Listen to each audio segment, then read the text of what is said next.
Happy Friday, Ricky. We're sitting here recording on a Friday. What a great way to end the week. It's actually kind of fun sitting here on a Friday. There's a lot to talk about. The week's over. Everything's wrapped up or about to be wrapped up.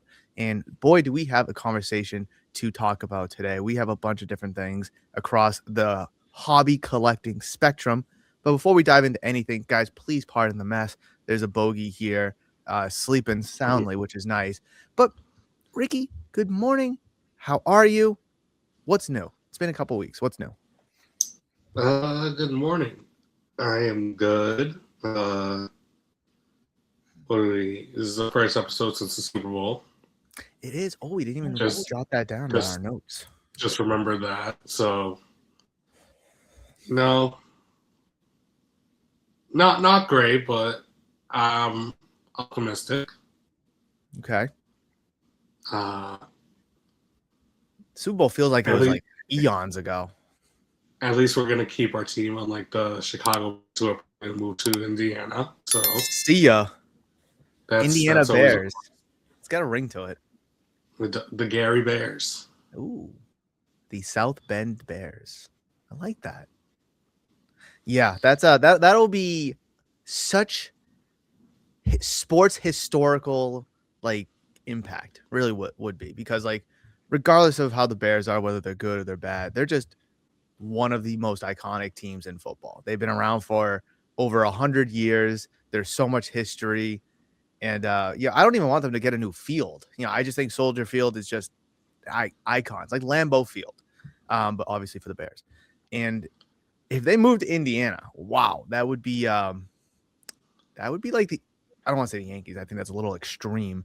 That's like, I don't know. I'm trying to, like, if the Chicago not a Chicago. No, I can't do another Chicago team.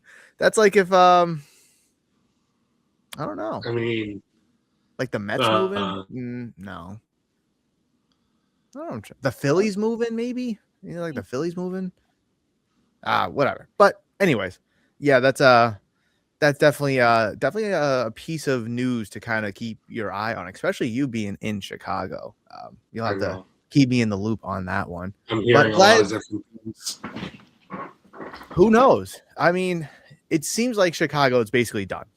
That's what it feels like.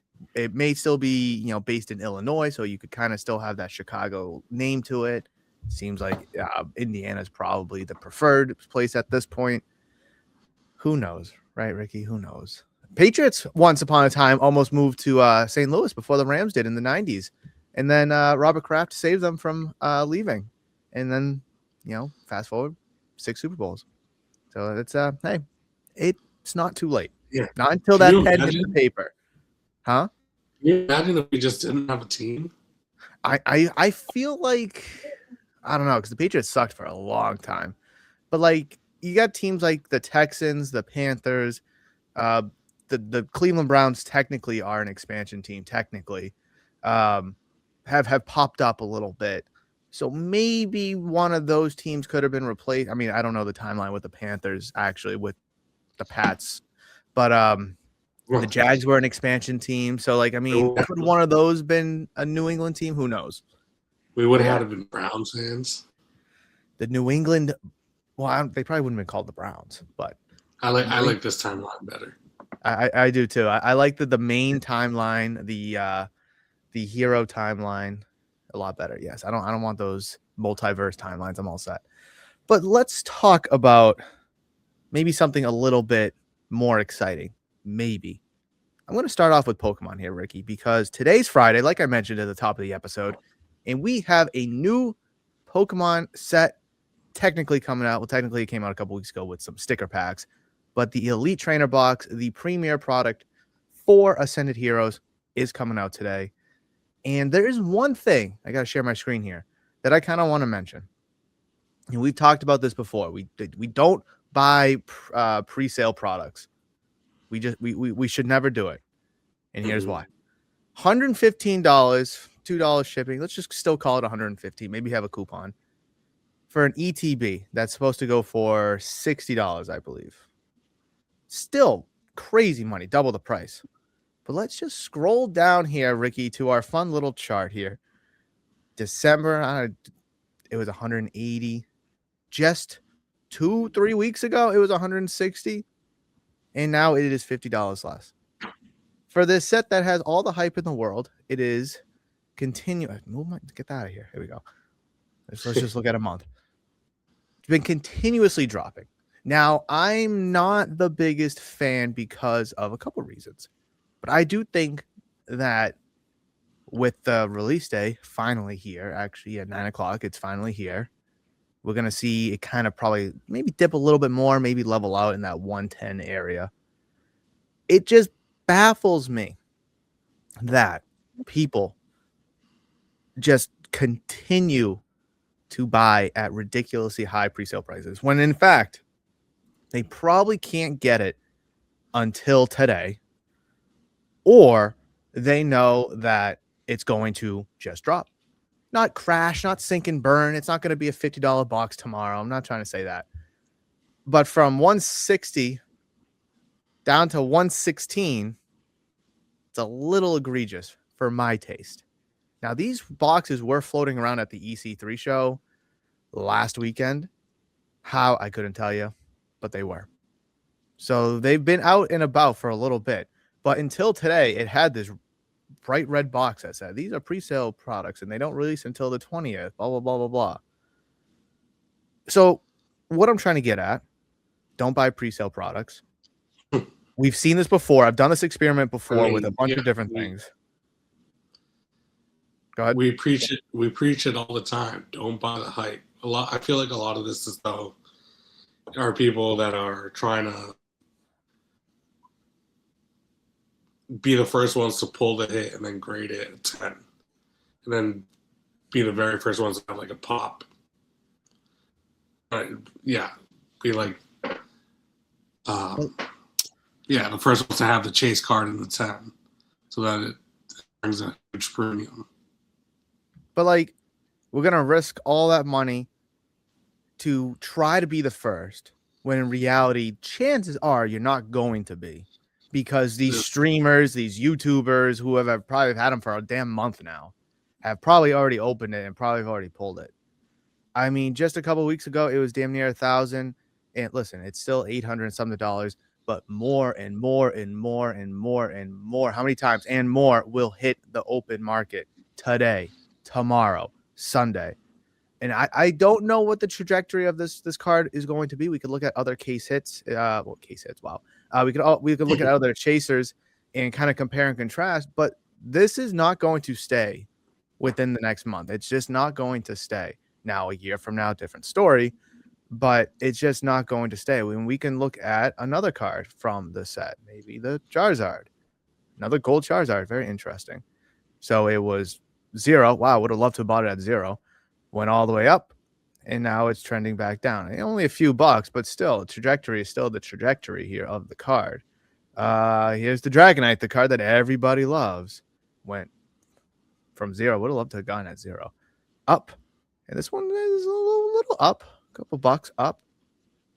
So, what is it? Hold on. Don't tell me. Buy the rumor, sell the news. No. Yes. Okay. You got it. So Ricky, with my little rant over, so you can see a little pre-sale tag right here. Perfect. So like, it's still kind of on some of these products here. With my little rant over, what's your viewpoint of the current Pokemon landscape? Because I'll touch upon One Piece very, very quickly in a second, but it's stabilizing. It's kind of bouncing back. Is it still going down? What are your thoughts? I do feel like it's not on the rebound yet. I still feel like it's a little down. It's not. I mean, right there, it's 20% up.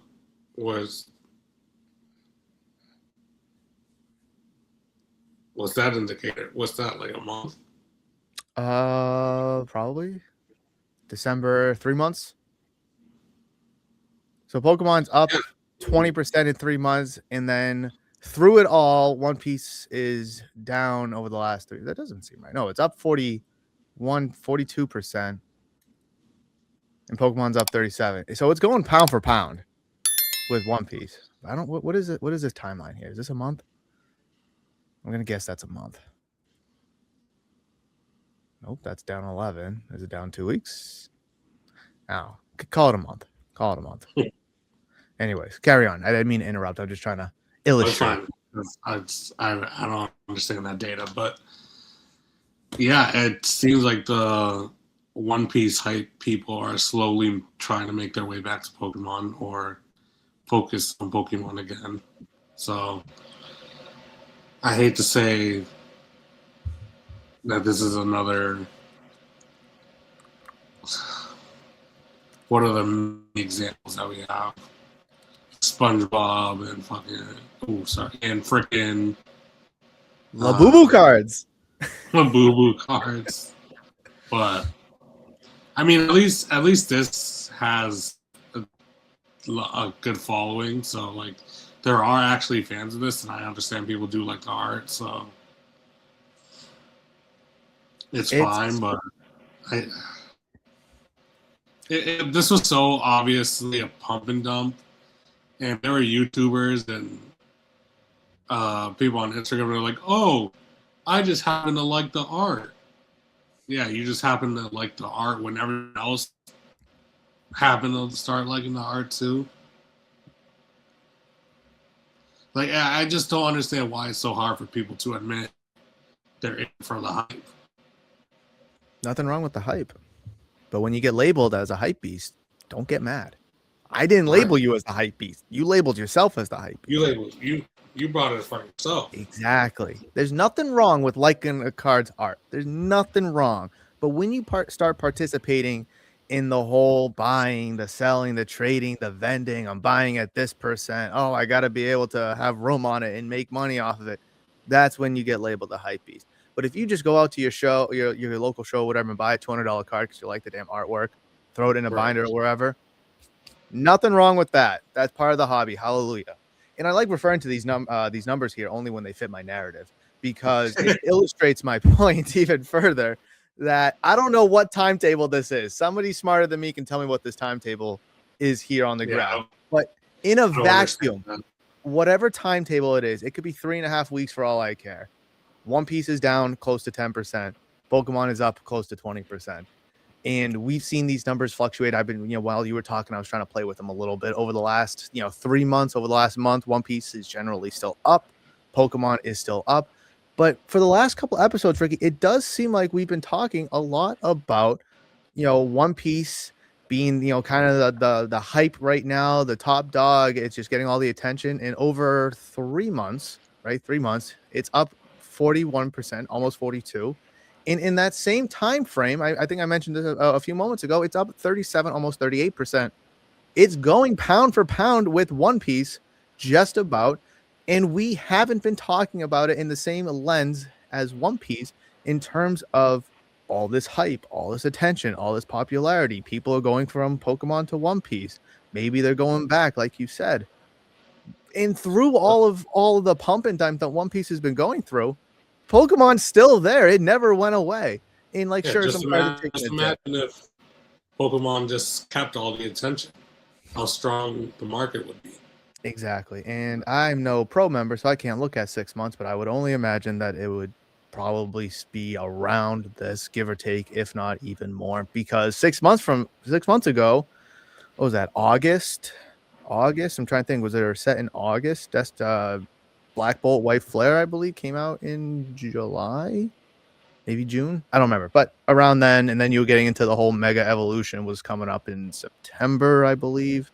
So there was still a lot of buzz going around for Pokemon.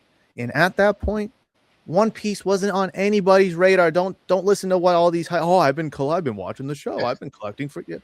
No, you haven't. Shut up.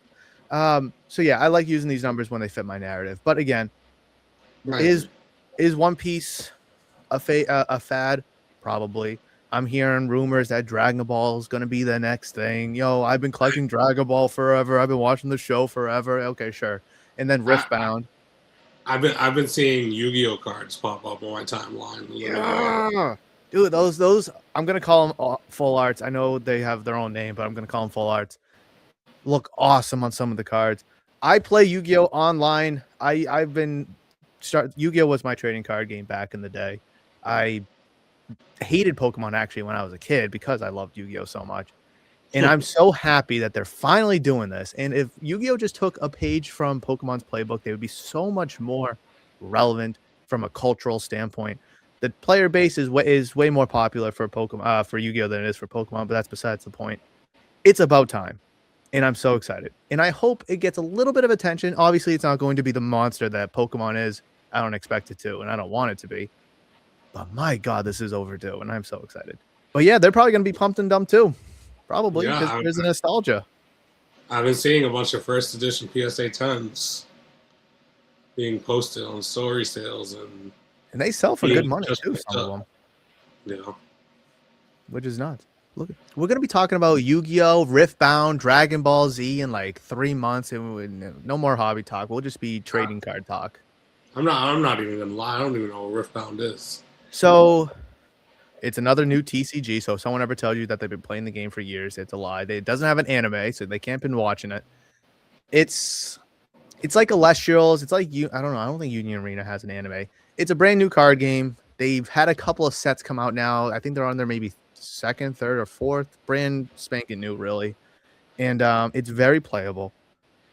And it's has some cool artwork. I haven't really seen the cards. I've only seen them on like a distributor's website, but apparently they're going to be the next. I guess like the booster boxes, like MSRP is like 120, but people are selling them for like over $200 because of the competitive nature that they have. So like there is a market there for it, but it just all depends on what you get into it for and what you can get out of it for. Really, at the end of the day, people can't get into One Piece for cheap no more. I mean, we've seen all these booster boxes and all these cards go for crazy money. So now people, hey, I made my money in this. Let me go invest it in, say, Dragon Ball Z, buy all the cheap stuff, let it get all that hype, and then sell it while I'm high. Ass backwards. Okay. That was a fun rant that I just went on. All right. Pokemon. Why is that up here? Hold on. I got to close this tab out. What do we want to talk about next, Ricky? Do we want to keep on the Pokemon and talk about the whole Logan Paul card? Should we put a pin on Pokemon and kind of pivot towards sports, maybe? You let me know. Let's talk about that whole sale. The whole Logan Paul thing? Yeah. So I pulled up a wonderful post here that I found from the Guinness World Records, because this is the highest sale for a trading card ever. What was it? Damn near $16.5 million. It's a lot of money, Ricky. Especially when you only bought the card for just over, $5 million a few years ago. So if you could triple your money in 5 years, would you do it? Absolutely. Over triple your money. But what I want to kind of highlight here is not the fact that it's a Guinness World Record. It's all dripped out. It's pretty cool. But this card's a little suspicious. And I don't know if this is kind of where you were going with it. And I can pull up a separate post while you're talking. But rumor has it this card has been graded a handful of times and has not always graded a 10. That it was originally an 8, then it got a 9, and now it's a 10. I don't know. But it looks pretty cool, I'll tell you that. Very excited. I would be taking my shirt off too if I made $16.5 million. I'm not going to blame him here. And then this guy. I don't know who this guy is. He just casually has $16.5 million. I don't know if that includes buyer premium. I don't think so. Probably tack on another $1 million for that. He looks no older than us. Buyer premium is 20%. Oh, Jesus. So again, I don't know. Do we know if that 16.5 includes it or doesn't include it? I'm going to say it doesn't. I would assume it does. All right. Well, either way, he's spending a lot of money. If you can afford 16.5, you can afford 18 million. You can afford 19. You can probably afford 20 at that point. Who is this guy? That's what I want to know. Who is AJ Scaramucci? I'll let you kind of give your thoughts about it while I try to look this guy up. I'm gonna look him up. Okay, but yeah, I'm just hearing a lot of skeptical things about this sale. I don't want to sound like a conspiracy theorist or anything. I believe some of them. Some of them do sound a little crazy, but um, one thing that I'm hearing is that it didn't actually sell for that much. And it might have just been a private sale done behind the scenes, and they just let it run it up for that much on Golden. This is some conspiracy theory talk. In which, I mean, the reason I would somewhat believe that is why is the buyer already there? I was thinking the damn same thing. There's no way this is like a live bidding kind of a thing. Like, hey, do I hear 16 and a half? Do I hear 16? That you raise the paddles. Right. So, yeah, people are saying it was a done deal behind closed doors and they just wanted to run it up Golden for the publicity and all that stuff. Another thing I'm hearing is that those websites, I forget which one it was exactly, either Kalshi or Polymart. Oh, damn. I can't show that a brand new account that had made no prior predictions or bets bet a huge amount of money that it would reach over 10 million. And right after it did, it went straight to 10 million. So thinking that was one of the Paul brothers just making some quick money off that, because I guess Jake Paul is an investor in Kalshi or Polymar, whichever one it was. So this is just a lot of. This is just quick, easy money for them. It's a lot of good food for thought, though. I mean, whether it was a private sale done behind closed doors, why is the buyer already there? What if someone, sniped the last second, and he lost? I get all that. His reserve must have been like $25 million. That would be my guess. I don't know if you can. I'm sure you can on Golden. I have no idea. Would it hit $10 million? Boom, it already does. I mean, a $10 million card, that would be a top 3 card all time already for this card. But this guy right here, as you're reading it, he founder and managing partner of Solari Capital and co-founder and president of Salt. Again, kind of out of nowhere, this guy, but I guess his dad, I saw something earlier. His dad is a former White House communications director, so some company ties there. For this AJ Scaramucci, whatever. But yeah, this is very, very intriguing. Still a lot of money out of the way, but I think there was somebody I saw online looking at photos of the card, and they found defects of the card. Oh yeah. The back of the card is white. Pikachu Illustrator defects. See if I can try to find something really quickly on it. Probably not going to be able to, because it just kind of goes off the fact that PSA will grade anything in terms of hype, just to help them make a few bucks. Is this? Ooh, hold on. What is this here, Ricky? Hold on. Hang on. What is this? What is this? Where is it? Where's the open image? Here it is. Hold on. Let me share this screen now. Gotta share every screen. What is that? That doesn't look like a 10 to me. That's just one thing I happen to find. Oh, so this is maybe something I was kind of reading. Is known as a specimen with a long history in the fandom. This card has gone through multiple owners over the years and was graded a 9 several times due to a small chip in the corner. However, it was regraded again and ultimately received a 10. And you can see the gold chain right here on the side. That's nuts. How much money do you think was spent on grading this card over and over and over and over again to get a damn 10? Like, I want to know what the pop report is on this card. Like, how many like 7s of this card are out there, or what's the lowest grade after that? But this was it.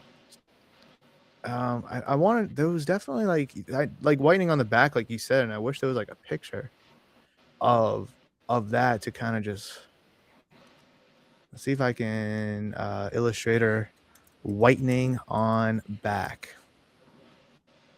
Let's see if I can find something quickly. No, I can't. But anyways, I guess it doesn't really matter because the card's already sold, and I guess it doesn't really matter at that point. But it just shows you that you can buy your way through this hobby. You can pay all this money. You can backdoor something. You can easily. Oh, here's a picture of the back. Actually, hold on. As I'm talking. Oh, that really as far as I can zoom in. Okay, this is a little bad. Right above the mouse. You guys can see the mouse, right? Yeah. Right here in this corner, there's some whiting right here. I know you. Can I zoom in any further? Oh, I can. Here we go. Hang on. A little whitening right there. Some whitening right here. A little bit right here. Look at. Hold on. Go down. By the ink. Oh, right Look here. at those white dots. So this to me looks like a little piece of fuzz. That looks a little too curvature, I'll call it. Possible dot there. We are. Hold on, Ricky. Hold on. Let's get the goggles on. Let's become scientists here. Inspect this card. Some whitening here. Yeah. Now, again, if there's only like one or two of these little itty bitty things on the backside, I totally get it. Possibly something here. I mean, all these dots are suspect. I mean, it could just be lint. It could be part of the photo. Maybe if some dust flew in when the photo was taken or scanned or whatever. So, like, let's not be total, critics. However, we do need to accept the fact that some of these could be some kind of defect. They're not all going to be lint, and they're not all going to be imperfections. So, let's just try to stay open-minded here. Possibly something there. And then bang. Oh, my God. And ladies and gentlemen, this is a 10. Now, I thought the Victor Wembanyama card, that the black finite or the black whatever, the one that's like wicked off-centered, more off-centered. Terribly off-centered, yeah. I remember that. That got a 10. I mean, it shouldn't have. But I think that card had no whitening, no print lines, no nothing. It was just off-centered. Still shouldn't have been a 10. Not trying to make excuses. So the stories, possible lint or dots there. So the stories of this card have gone through several different grading processes, I guess, are true. Like, what is that? Is that on the card? Is that a little dust bunny? Who knows? Now, we have to keep in mind, though, this card is 30 years old. So it's not going to be a brand spanking new card. But knowing this card has theories behind it, it has not the best of stories behind it in terms of it being graded over and over and over again. Is it still consciously acceptable for oneself to pay? I mean, listen, we don't have $16.5 million. So I guess it doesn't matter. But would you still pay that kind of money for a card? I mean, just zoomed out. I mean, that little spot. Jesus Christ. This is an 8.5? Have I been looking at an 8.5 this whole time, Ricky? Have I been looking at an 8.5 this whole time? Murph. There's no way. Hold on. That's hilarious. But, okay. There is a video out there of a card, of someone going through a card with the same exact defects on the card. That is hilarious. That is so hilarious. Let me visit this link, and they actually talking about it. Put on the Bluebird reel. Oh my God, that is hilarious. There's 39 copies of the card. Oh, I'm not even showing you guys. Let's see. There's 39 copies of the promo were produced. Did you find the pop report on it? By chance? Can you show me the cert on that 8.5 again? Quote unquote 8.5. That's hilarious. I need to see a picture of the back of Golden Pikachu Illustrator. See if I can just go straight. That specific cert is temporarily deactivated. Hang on now. Oh, wow. Hang on now. So it's not showing the pop report. I want to see if I can find pictures of the card. Oh, here we go. Ricky, we might be cooking. We might be cooking. Hang on a second. I got to be able to get a little closer than this. Oh, man, see, it's going to look clean. They probably airbrushed it. I don't know. Can I zoom in? Tell me I can zoom in. Oh, my God. Get the hell out. I just want to zoom in. It's not that hard. I'm at 400%. I can't zoom in. Because these are the pictures that this guy was looking at, and right above the mouse, I can't get any closer. You know, what if I do this? Hang on, stand by. Stand by. Ricky, tell me about the weather in Chicago while I pull this all up. It's actually been pretty warm, but now we're gonna cool down again. It's been 40s. Just That's a good. heat wave, basically. Hold on. What we were dealing with all winter. Here we go. Hang on. How do I share a screenshot here? Hold on. I know I can do this somehow. Some way, somehow. Stop sharing screens. Stop screen. Okay. Anticipation is killing me. I know. I'm working on it. Share screen. Window. Hold on. Here we go. Technology. I'm not a total boomer. Oh, here we go. Oh, Jesus Christ. I will get us there, I promise. Because I'm trying to. Oh, Jesus, where'd it go? There it is. I can't zoom in any further than that. Yeah. Talk to me about that.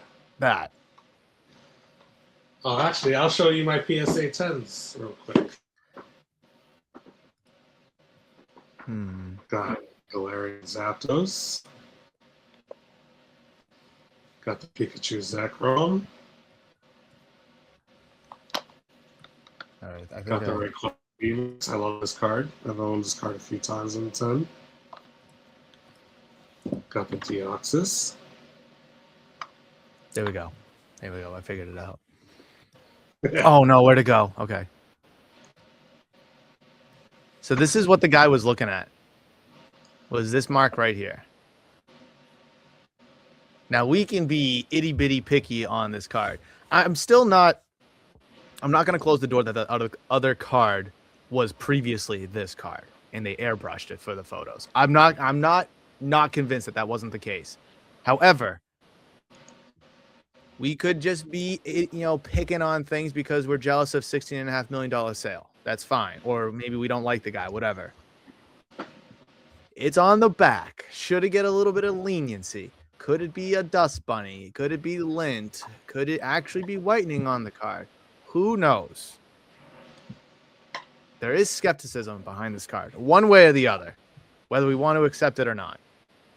And I guess to circle back to my original question before I made a fool of myself here on camera, would you pay that much money, whether it was this Pokemon card, this Pikachu card rather, or even that Wembanyama card?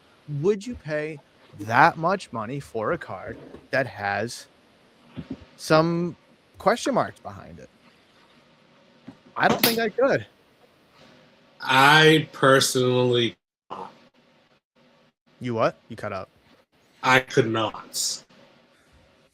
Me neither. I mean, the grade to me doesn't matter. Because I'm sure they're just like, oh well, this is a PSA 10, so it's a PSA 10. But if we grade it with today's standards, it's 1,000% not a PSA 10. And that's what actually kind of pisses me off, because my last sub, and I'm sure this sub too, that they've been holding to for 4 months, 2.5 months now, still in the order prep stage, but whatever. Close. They've been so harsh. Mm-hmm.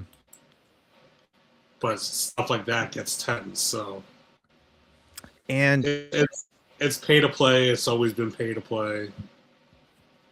I mean, just how many times in history have we seen Michael Jordan Fleer rookie cards get cracked out from 8s and 9s and resubmitted? And oftentimes get 10s. Like, it's not out of the question. Sorry, I got like hiccups right now. For a card to get cracked out and resubmitted or be reevaluated for a better grade. So sure, that 8.5 was kind of an extreme example. It may not have been the card, but with only 40 or so of them in existence, how many of them are either lost, destroyed in people's collections and safety Right. security boxes? How many of them are actually on the market to be photographed like that? And with the power of technology and AI and photoshopping, like you just said, it's pay to play. You know, if I'm Logan Paul or whatever, or whoever maybe graded it beforehand, you throw X amount of dollars at PSA, they're gonna be like, sure, we'll 10. Well, it could be, it could be a miscut and we'll still 10 it. I mean, it's just Right. not out of the question with a company like them. And Yeah. it's sad. Nat Turner, Golden, Ruben, Logan Paul, Oh. they're all together. It is quite unfortunate. All right, hold on. Let me share my screen here because I do have to continue talking about PSA. I'll kind of pull something up here. And that is, I don't know who the hell this guy is. Cardboard Prophet, whatever. That's Ryan Sear. I don't know who he is. Ryan Sear. Are we all supposed to know him? Like, is he like, okay. So he makes a little Instagram post about PSA raising the prices, and he says it's a good thing and that people should not panic and that this could help us. So, of course, as the intrigued collector that I am, I want to read into it. I'm going to read each slide. Feel free to interject at any point, Ricky, but I feel like it's important to... By all means. Sorry. Can I just guess what his point is? I would love to. Yes, let's take bets. Let's get the Kalashi, the Poly Market. Let's take some bets. What do you think? It's gonna be like the whole It's gonna be like the whole COVID boom thing where people are only grading what should be graded, and this is weeding out like the people not grading base cards and getting a 7 in return kind of thing, or maybe, or it's either gonna stabilize or increase the values of 10s. Maybe. PSA just raised prices. I'm not going to tell you. I'm not going to spoil it. Good. Everyone is panicking, asking, is grading even worth it anymore? But what I haven't seen is a game plan for what to actually do about it. Let's fix that. Here we go. No one likes paying more for same or worse service. I certainly don't, but the sky is not falling. We have to be more strategic. For starters, we must realize when grading gets more expensive, mistakes get more expensive. I see this as a good thing because it forces us all to make better grading decisions. Better grading decisions equals stronger profit. Here are 3 shifts you need to make immediately, Ricky. Immediately.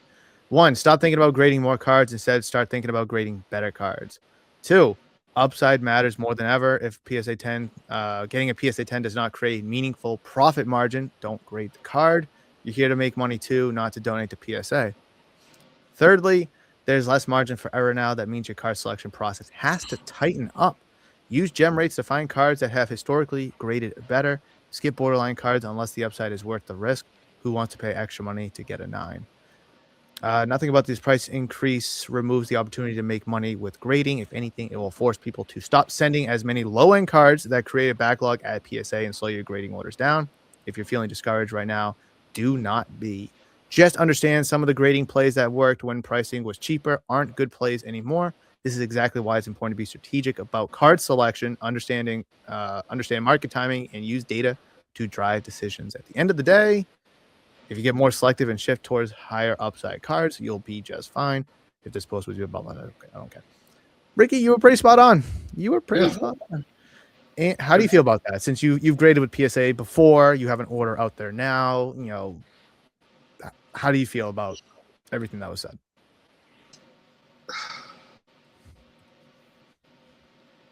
My mentality when buying cards for submission was I had a budget and I was going for quantity over quality at the time.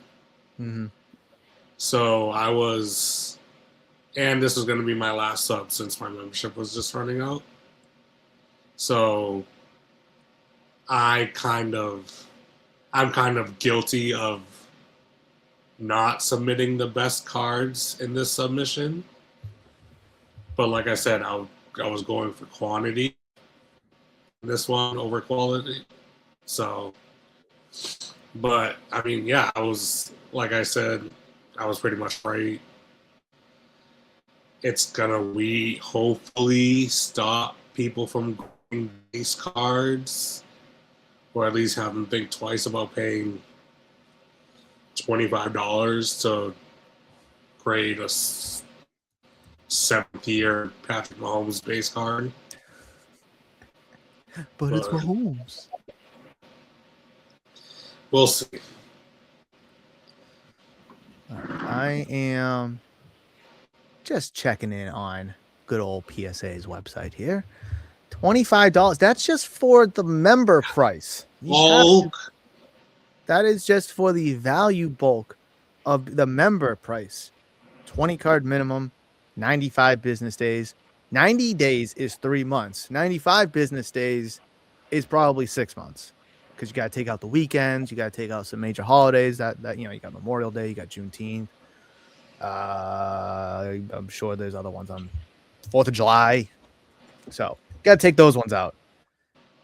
$33 a card, Ricky. If you just want to, hey, I just want to get 4 cards graded. I don't want to pay the $200 for the membership. I just want to get 4 cards graded. $33 for 75 business days. Like that's 2.5 months. Calendar days. Exactly. Not including any other expenses. Hey, you might get hit with an upcharge. Shipping there, shipping back. How about the time? Your time has value. How much is that worth? Hard to quantify, but consider it. The market's going to shift between today and when you send it out tomorrow. That's just a fact. The market's going to change between today and 75 calendar days. The market will change from now to 75 business days or whenever the hell you're going to get it back. And these are no guarantees either. Blows my mind. It really, really does blow my mind. And I'm going to finish my point with one more thing about this, because I just do love making a point when the numbers work in my favor, because I don't want to say they always do. That's condescending. Hold on. We're getting there. Like I said, I wish I didn't submit this last one. Why not? Because it's just taking so long. And the whole price thing with PSA. Granted, it was $21.99 when I submitted. Mm-hmm. So, I mean, I guess it's cheaper, but if I get any upcharges, which I don't think I will, but you never know, you might. I'm trying to hold on. I gotta use some insane filters here to make my point.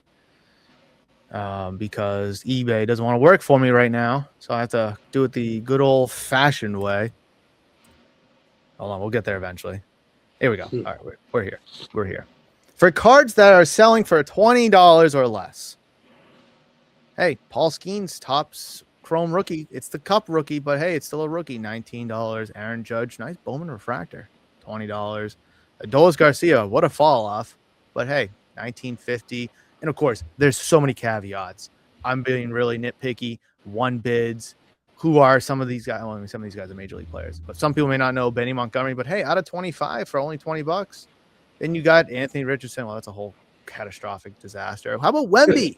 Victor Wembanyama for $15, Ricky, in a PSA 9. My point. PSA doesn't always add value. $7. $7. $7. $15. Pokemon's through the moon right now. I don't think that $1.29 is a real sale. John Morant rookie card for $15. Sam Howell. Who remembers him? Bo Jackson. PSA doesn't always add value. And when we're looking at $30 per card or $25 per card, depending on if you want to pay an extra $200, it doesn't make sense. Sure, you can be selective all you want, but those cards need to be worth more. Therefore, you got to spend more to get the cards. So in essence, you're still spending more. Now, if you can play your cards right, sure, your profit margin will probably stay the same, but you'll be making more on the back end. Sure. But again, what's the upfront cost that you have to pay in order to get that kind of that access? You can't flip $20 cards anymore, get them graded, sell them for 50. The math just doesn't math at that point. You're breaking even at the very least if all things go well. But if you buy a $100 card and get it graded for, say, maybe, and it comes back at $200 card, okay, well, after shipping and grading fees, you might make $50 off of it. Does that make sense? $150 in to make $200?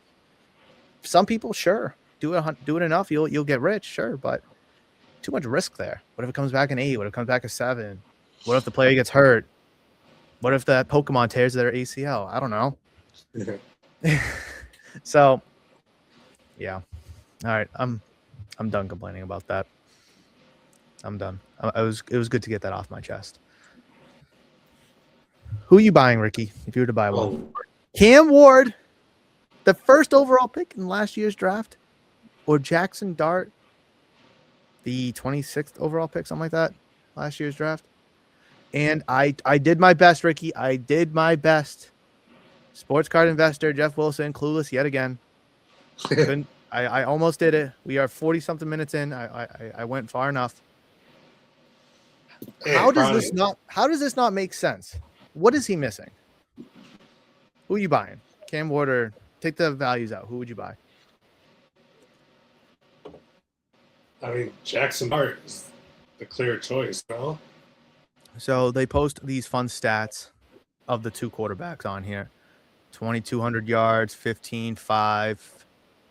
Cam Ward, clicking the wrong button. 3,100, 15.7. Check out that QBR, 33 to 57, or call it 58. Here's what Jeff's missing and why Jeff's clueless yet again. Jackson Dart played less games and put up similar numbers, comparable numbers. New York market, probably the biggest market in the country, if not the second behind LA. Third, he actually looked good at times.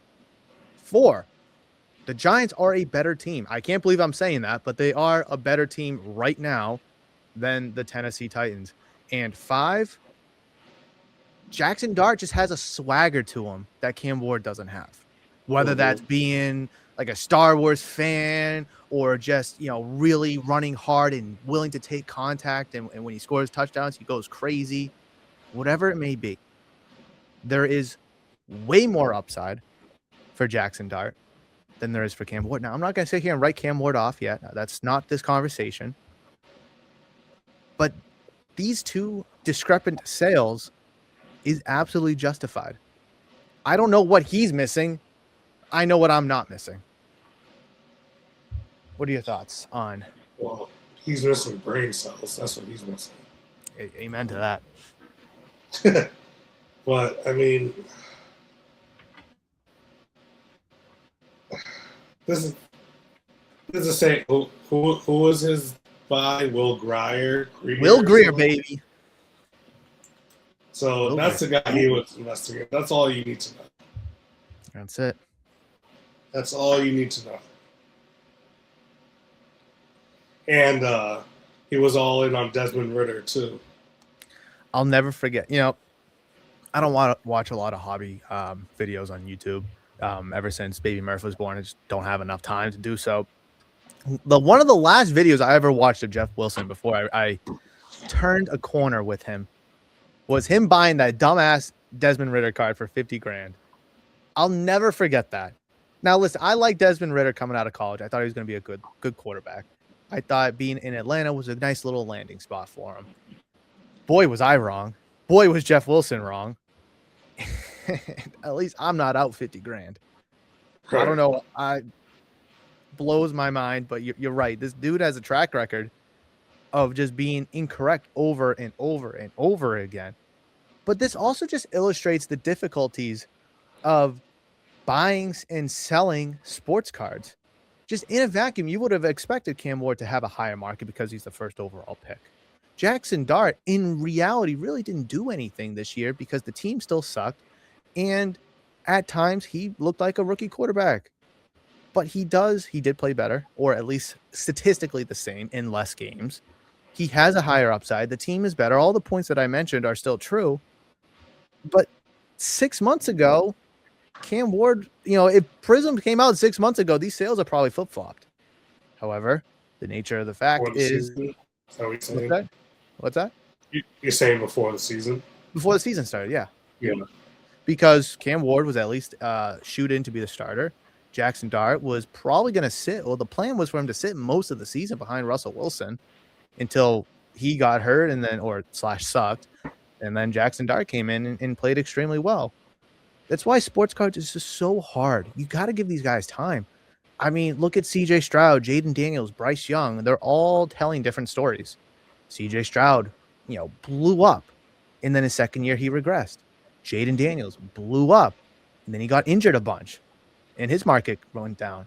Bryce Young, he sucked his first year. And then he looked good his second and third year. And he was in the playoffs this year.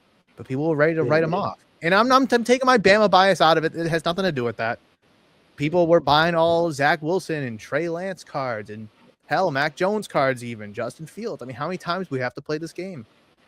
But to spend 15 grand, 5 grand on sports cards these days for ultimately unproven guys baffles me, blows my mind. Buy the goats. And that's the thing. Like, why don't they have value? How many times do we have to go through this?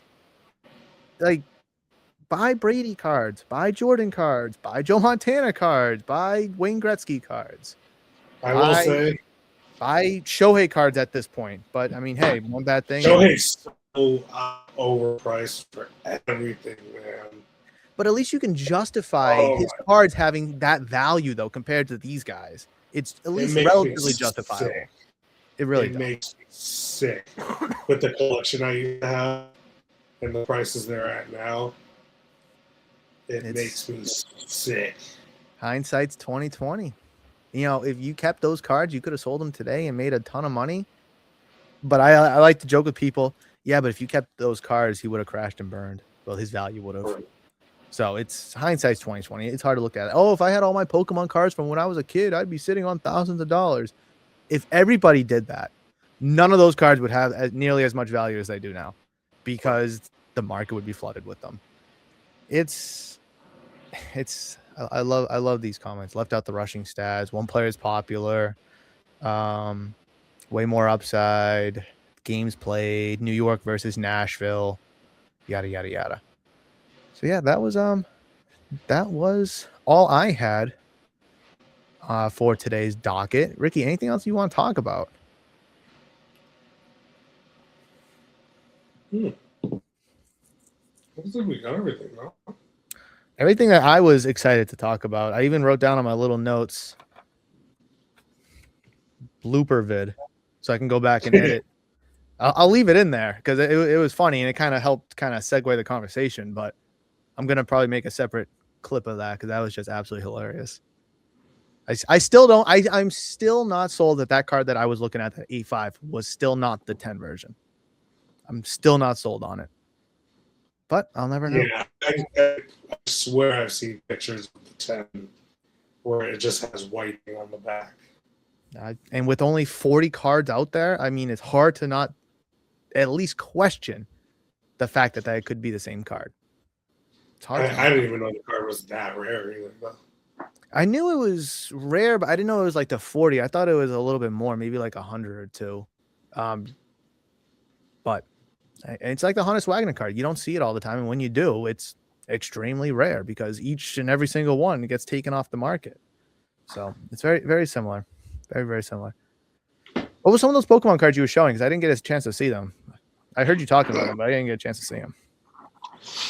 So these are my over 100 Pokemon snaps.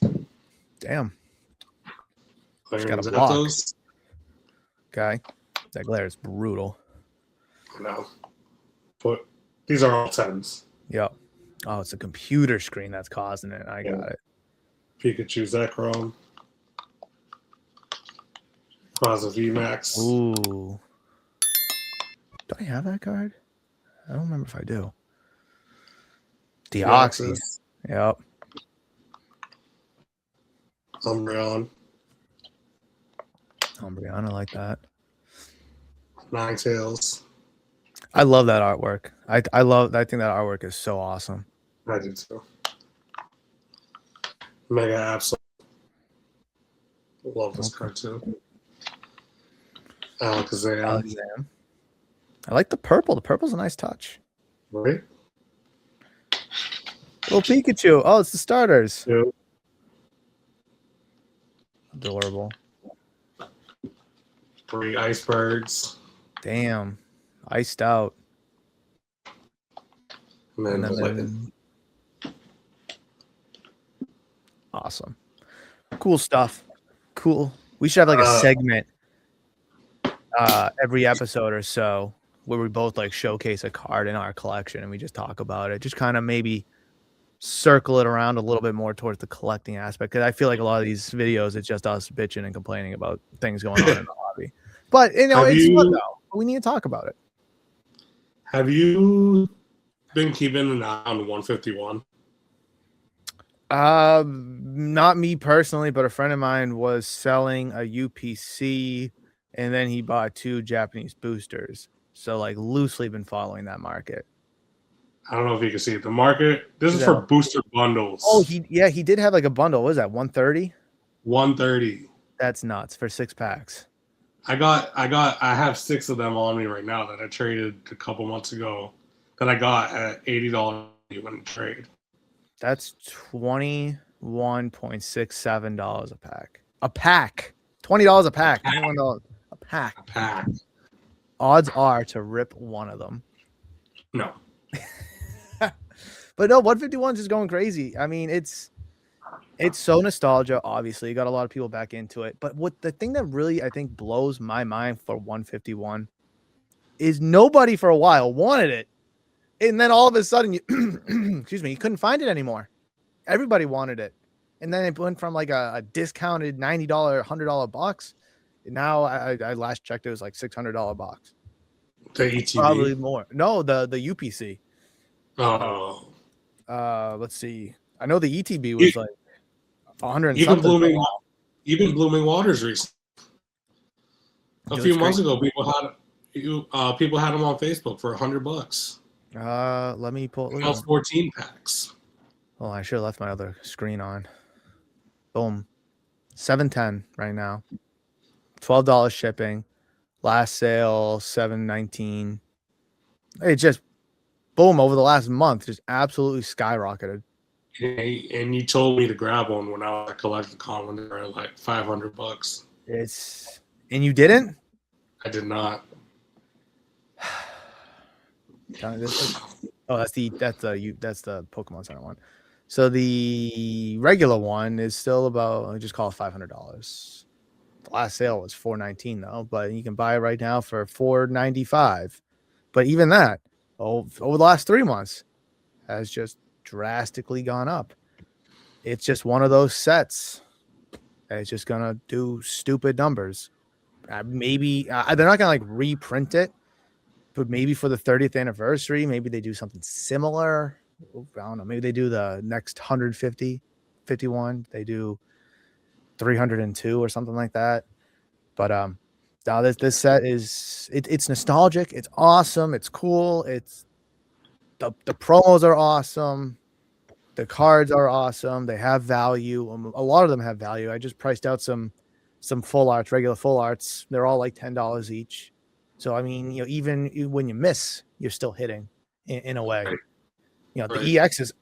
You look at a lot of like mid 2000 era cards, even like 2010 cards, like some of those reverse hollows or just regular hollows. They'll have like $5 to $10 value, but if they're graded like even a 9, they're like $20, $30. And I think that's going to be the trajectory of this set. Even your dollar cards, your $3 cards, whatever, will still have some value, in soon time, because 151 is that set. I can't believe you didn't buy it. That's upsetting. That is upsetting. One thing that's upsetting to me is when I bought my Silver Tempest booster box. This is actually one of my Pokemon purchases. Probably a year and a half or so ago, Chicago Card Show. I got it for $160. and sitting next to it was Paldea Evolved booster box for $160. Lost Origin booster box also for $160. When was this? A couple months ago? No, like a year and a half plus ago. Oh, because you've had that Silver Tempest box for a while now. Okay, no, I remember now. But Silver Tempest was my favorite set because of the Lugia. Yeah. So I knew nothing about the other sets at the time. I just knew Silver Tempest had the Lugia, so that's why I wanted it.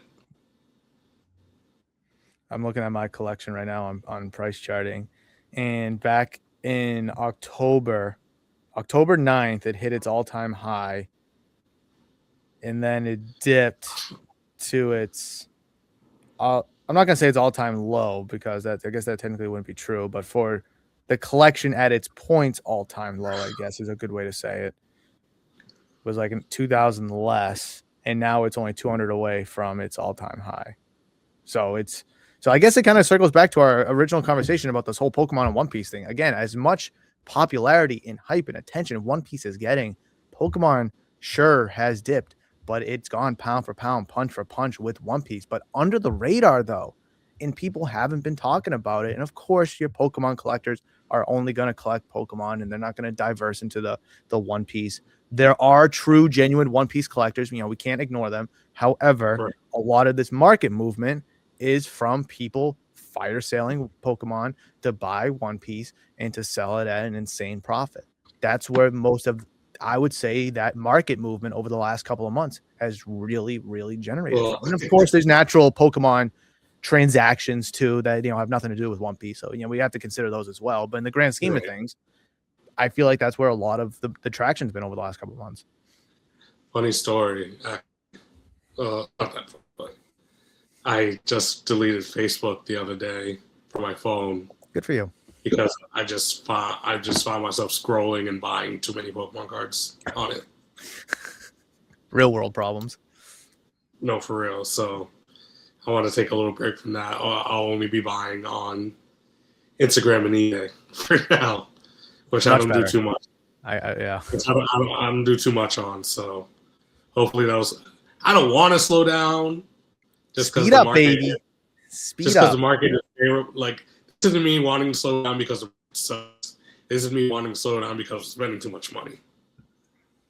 I mean, if Pokemon really is in a lull, a market downturn, let's call it, now's the time to buy it. I mean, I know that's what it's like. We're not going to see those $160 booster boxes. We're not going to see that again. But like, I know Silver Tempest for a bit was around that 300 mark, and then it went up to 4. So it's all about timing, really. You could take a back seat, for a month or so, but when that opportunity comes, and whether it's with stocks or Pokemon or whatever, when that opportunity comes, you got to be ready to pounce on it.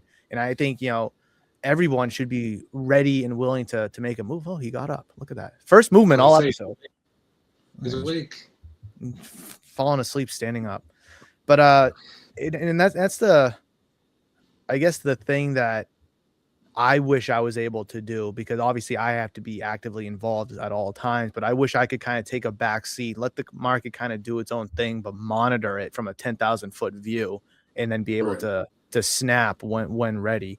Cause like $160 booster boxes over a year ago, pretty good price. Even if it was, even if we were paying strong, because I've sat here thousands and thousands of times.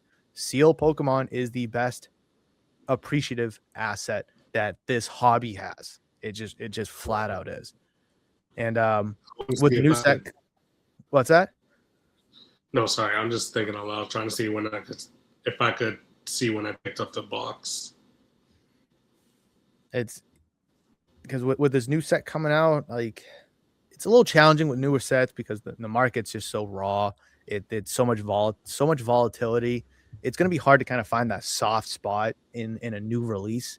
Obviously, if you wait 6 months, you might have missed your window. If you wait 3 months, you might be buying at the wrong time because these chase cards are just selling for stupid money. So that's obviously going to drive the market.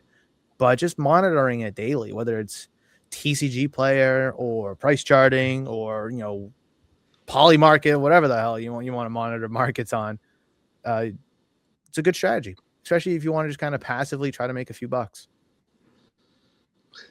Looking at, I don't remember owning 2 of them. Damn. But you did. I did. I used to have, I think at one time I had 2 in my collection, maybe a third. I think one was a 9, one's a 10, and one was a raw. And I sold the 9. I graded the raw, but I had another raw. So I graded 2 raws. One came back at 9, one came back at 8. Okay. 5. That was the one that had, because I haven't been doing Beckett submission reveals for obvious reasons, but hear this out. I don't think I made a post about it. This Lugia Altar card I graded with Beckett got an 8.5 as a total grade. Now it was off-centered. I'm not gonna, say, oh, it should have been a 10. But I didn't think it was this bad. Here are the subgrades, Ricky. You ready? Surface, 10. Corners, 10. Edges, 10. Centering, 8. And they smoked me for an 8.5. They couldn't even do me a nice solid and give me a 9 for everything that I've been through with them. They couldn't give me a 9 on it. I was able to sell it for raw value, which, it's fine. But I'm like, see, that just sounds like a PSA 10, though. It probably was. It honestly probably was a PSA 10, if we're being honest. I mean, the centering was bad, but for PSA standards, they'll grade anything within 80-20, and they'll call it a 10. And I couldn't believe it. I'm like, wow. Just bump me up to a 9. That's so tough. But like I said, I was able to sell, which was fine, but it did sting a little bit. I got the Silver Tempest November 24th, 2024. Wow, that's a long time ago. $160. Market was a lot different 15 or so months ago. That was like right before. That was like right as the market was starting to take a change. Surging Sparks was coming out, and that's when the hype was starting. And the Prismatic got announced, and that's when everything really kind of hit the fan. I don't know what made me get into, but it was right before the boom. I don't want to call myself a hype beast or anything like that because I got in right before the boom. Get into Dragon Ball before this boom.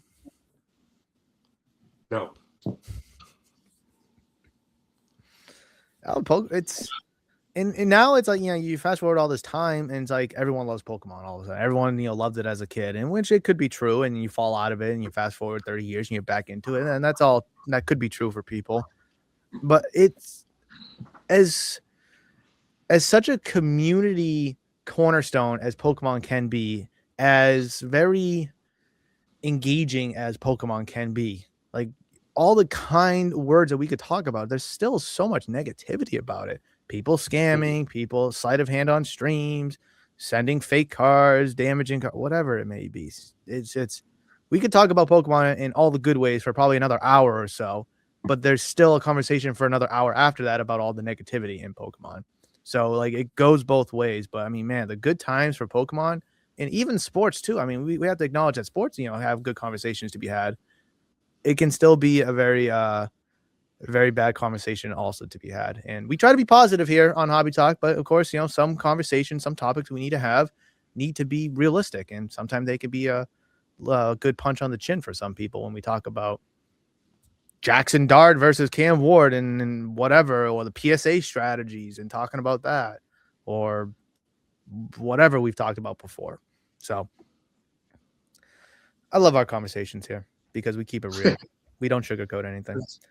As do I. Okay, well, we have had a healthy conversation here today, talking about a bunch of different things, and we even kind of went off the rails a little off schedule, which I enjoy with this extra time that we had. But unfortunately, Ricky, we do have to wrap it up. And before we wrap it up, we do have some outgoing takes to get into. I would love to hear yours first.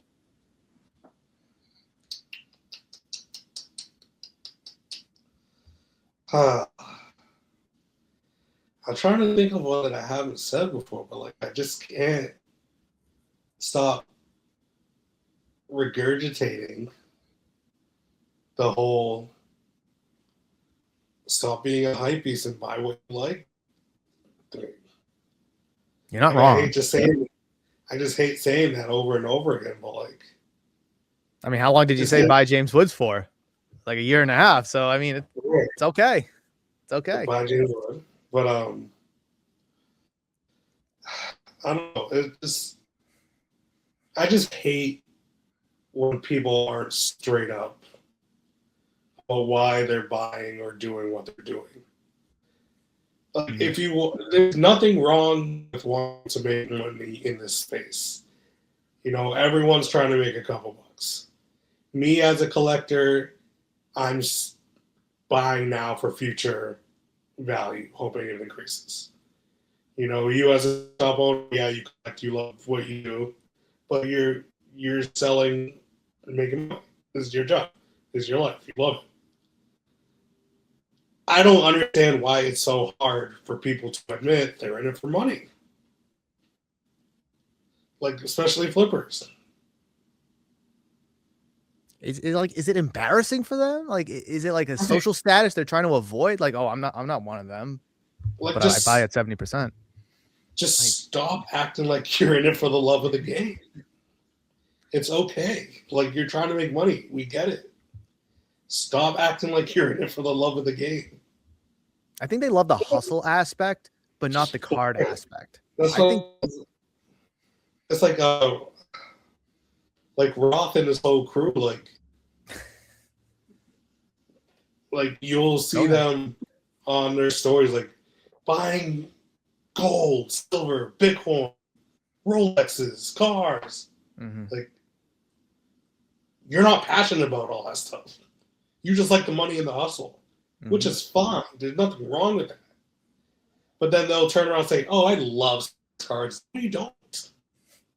I love silver. I've loved silver since it was first invented. Right. You love the money, and that's fine, but just admit it. Mm-hmm. Just admit it. No, that was a great point. You really hit a lot of nails on the head there, you know, with just one point. I just admit it. There's nothing wrong with it. We're all doing it in some capacity, and it's okay. That's what one of the reasons why this hobby is so great is, hey, I get to move stuff I don't want. You get to make some money. I get to make some money. You get whatever it may be. I completely agree with you, Ricky. That was such a great point, and I'm glad you mentioned that. My outgoing take, I had two. What was the first one? One.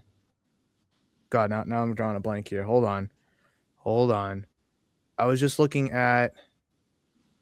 Oh my God, I should have wrote these down. This is so embarrassing.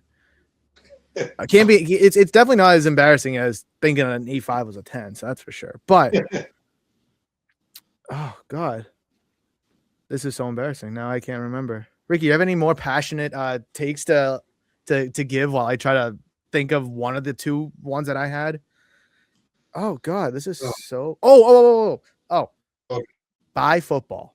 If you're into the sports cards for the investment purposes, now is the time to buy football. Nobody's talking about football. Nobody cares about football. We never saw a spike in Sam Darnold's market like that we thought we would have, or we would have saw if Drake May won the Super Bowl. So it's a good time to buy those underperforming quarterbacks or quarterbacks that you believe in, or maybe, you know, a guy like Drake May whose market has taken a soft hit. You know, it hasn't crashed and burned. But no one's going to be talking about football. Sure, when free agency starts, when players get traded, and of course the draft. But between now and week 1 of the season, it's all speculation. It's all I think he's going to do this. I think he's going to do that. He's going to do whatever. Doesn't matter. It's all speculation. And if you want to try to get in on that train now, you got to start buying now. Because in August, nobody wanted Drake May cards with the exception of your Patriot fans and stuff like that. But he wasn't nearly as buying and selling and tradable like he was 10 minutes before the Super Bowl. His market was nowhere near that in August. And of course, that's a long time. That's 6 months of a season. But if you bought him in August and you held him until February, you would have made a killing. So buy now. Or sell the news. Yes. I'm only going to remember buy the rumor, sell the news. Yes. I'm only going to remember one of my outgoing takes. Maybe I'll make a separate post if I remember the second one. But ladies and gentlemen, that will wrap it up for today's episode of Hobby Talk. We both appreciate you guys joining us for this epic conversation about a bunch of different things. Thank you very much for that. Please like, comment, subscribe. Check out the channel membership program. We will see you in 13 days because we're recording this on Friday. Thank you for pivoting, everybody involved, all the producers, Ricky, Bogey, everybody watching. Thank you for pivoting for Friday. We will see you in 13 days. Until then, take care. Happy collecting. Have fun at card shows. Buy, sell, and trade. Enjoy the hobby. We'll see you guys in the next video. Bye.